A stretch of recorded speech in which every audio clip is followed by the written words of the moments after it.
অনেক অসাধু ব্যবসায়ী আছে রমজান আসলে নিত্য প্রয়োজনীয় পণ্যের মূল্য বৃদ্ধি করে দেয়। মজুতদারি করবেন না, পণ্যের কৃত্রিম সংকট বাজারে করবেন না। আপনি লাখ টাকা কামায়া ভাবছেন যে রোজাদারদের কষ্ট দিয়ে ধনী হবেন, এমন রোগ আল্লাহ আপনারে দিবে, কোটি টাকা দিয়েও আপনি হাসপাতালের বিল পরিশোধ করার ক্ষমতা আপনার হবে না। আরব বিশ্বের ব্যবসায়ীরা সারা বছরে ব্যবসা করে, রমজানে ভর্তুকি দেয়। আর আমার দেশের কিছু অসাধু ব্যবসায়ী রমজানে গলাকাটা ব্যবসা করে আর সারা বছর সইটার উপর দিয়ে চলে। চিল্লায় বলেন ঠিক কিনা? রমাদানে একটা নফল করলে ফরজের সমান সওয়াব, একটা ফরজ করলে 70 থেকে 700 গুণ সওয়াব, রমজানে উমরা করলে হজের সমান সওয়াব। রমজানের শেষ দশকের বেজর রাতগুলোকে কদর হিসেবে তালাশ করো। আল্লাহর হাবিব সাল্লাল্লাহু আলাইহি ওয়াসাল্লাম শেষ 10 দিন টানা ইবাদত করতেন। লাইলাতুল কদরি খায়রুম মিন আলফি শাহর, 1000 মাসের চেয়েও সেরা। 1000 মাসে হয় 83 বছর 4 মাস। 83 বছর 4 মাস টানা ইবাদত করলে যেই সওয়াব, কদরের রাতে ইবাদত করলেও তার চাইতে বেশি সওয়াব দিয়ে আপনার আমলনামা ভরে দিবে কে?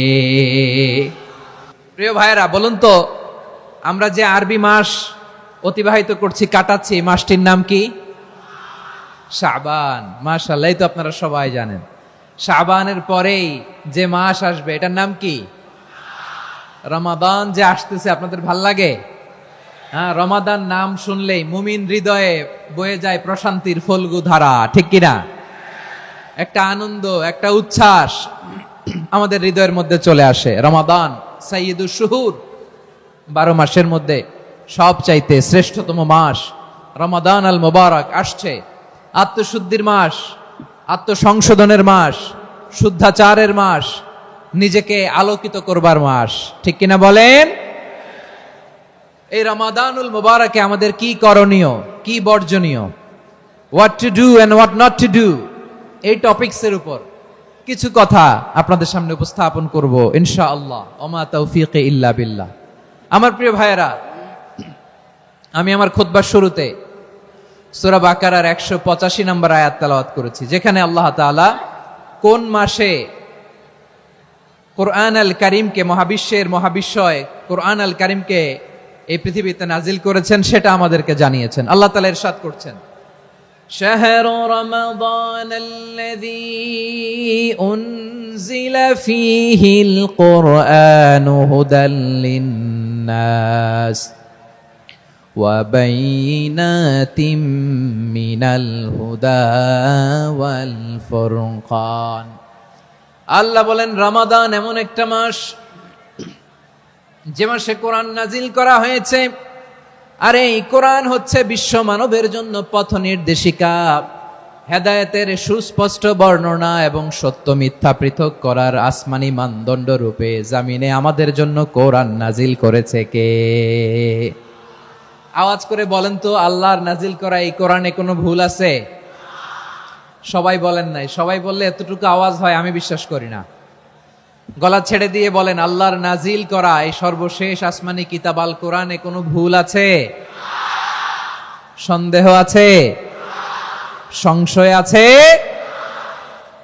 বিয়ন্ডলেস, বাউন্ডলেস, বটমলেস, এমন কিতাব যেটা পড়ে গবেষণা করে এর তথ্য, উপাত্ত, ইনফরমেশন, লেসন নিয়ে শেষ করা যায় না। সুবহানাল্লাহ।